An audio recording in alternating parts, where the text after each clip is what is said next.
Welcome to the weekly Torah reading, Bechukotai. I'd like to focus on the first verse of Bechukotai. Im Bechukotai telechu, if you walk in my statutes, then I will give you rain. I will give you a reward. Sounds as if we're walking into a deal. If A, then you'll receive reward. If not, dire consequences. I'd like to leave you with two questions. First, what is the true reward of Bechukotai? Second, is it worth it? Let me begin with a story.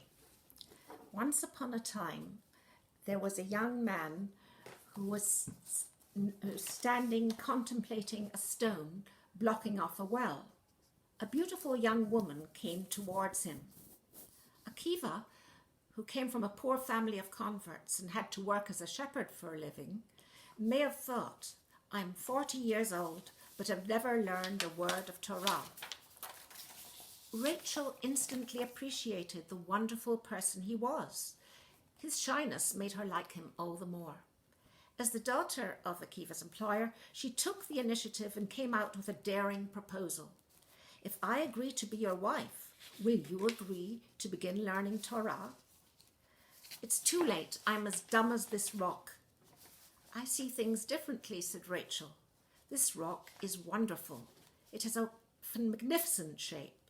Little by little, it has been hollowed out by water, one drop after another. And so it began, not only their relationship, but also the makings of possibly the greatest rabbi who has ever existed, Rabbi Akiva. Everyone is surrounded by an invisible aura which is expressed in a particular way of doing things or arranging them. Their walk, a signature lifestyle. Some of these habits often are aggressive, even neurotic, but they serve as a comfort zone. Any suggestion of change is perceived as a threat. Adaptation must be gradual, little by little. According to the Talmud, Megillah 28b, whoever studies a single Torah law every day is assured of the world to come. As it says, his are the ancient paths. Do not read halichot, paths, but halachot, laws. The specific laws referred to here and the way they are reflected as a guarantee of an afterlife are both the more guttural sounding chukim and the gentler and more mellifluous flowing halichot. If you walk in my statutes and observe my commands to do them, otam, that's the Hebrew for them, I shall give you rain. Unpacking this verse, the Portuguese Renaissance philosopher, royal treasurer and Torah scholar Don Isaac Barbanel informs us that in his day, Gentile critics were quick to point out that both the laws and the blessings that ensue from their observance are only physical and this worldly, with no higher spiritual association, and certainly with no promise of life after death. Such detractors were at the forefront of an anti-Semitic movement that deceives even Jewish scholars who are not versed in their own traditions. Vayikra Rabbah 35:4 counters these allegations with the claim that even the minutiae of the chukim that go into the observance of Torah laws are the same lofty principles that govern creation. If not for my covenant, that is chukim in Hebrew, I would not have staked out the ordinances, the chukim, of heaven and earth, says Jeremiah 33:25. Those are the same statutes, says midrash, with which I delineated the sun and the moon, and the same with which I marked out the ocean as an everlasting ordinance, the same with which I marked out the deep. According to this midrash, God extends the analogy of the principles of creation with Torah law to include his covenant with Israel. Abarbanel and later Jewish commentators, notably the Berdichever Rebbe among the Hasidim, insist that the earthly blessings that return from the observances referred to in our reading lay the groundwork for continued performance of mitzvot and are not rewards at all, as in mitzvah goreret mitzvah. One child gears up for another mitzvah. We should not perform them like slaves who serve their master in order to receive reward. Quite different from what the usual translation would have us believe.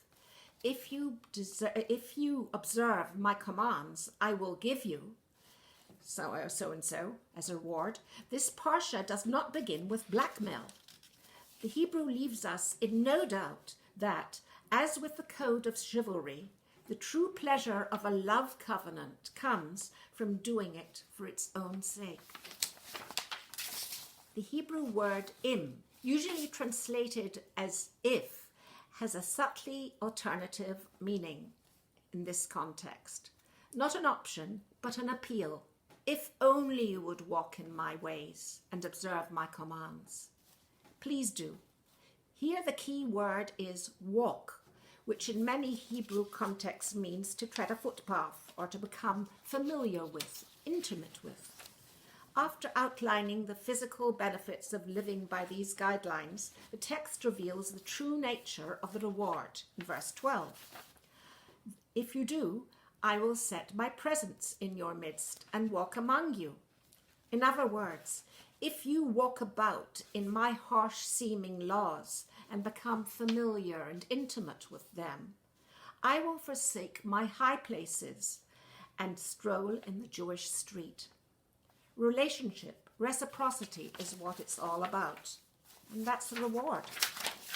The object pronoun otam, is usually translated as a long form of them. We are bid to observe them, the commandments. However, an alternate vocalization, itam, with them, yields a startlingly new meaning. If only you would walk in my ways and observe my commandments, to make with them. What does it mean to make with the commandments? An extraordinary midrash, Vayikra Rabbah, suggests this ambiguity in the Hebrew is intentional, lending it a meaning that is breathtaking. Whoever performs the commandments and walks in his ways is regarded as though you make yourselves. Whoever walks in the commandment is regarded by the blessed be he as if he made me. By bringing out the latent divine image in one's own humanity, we bring God's presence into the world. While the word lechakek, from which chok or law derives, means to carve or hew, the root of the Hebrew for commandment, mitzvah, is tzav, similarly meaning to chisel or link. The graven image that is forbidden as idolatry in one context is precisely what God desires that we fashion in ourselves. To perform these commands with each limb of one's body is to carve out the divine image in our world. There really is no higher art. The question whether it is worth it is up to you. Shabbat Shalom.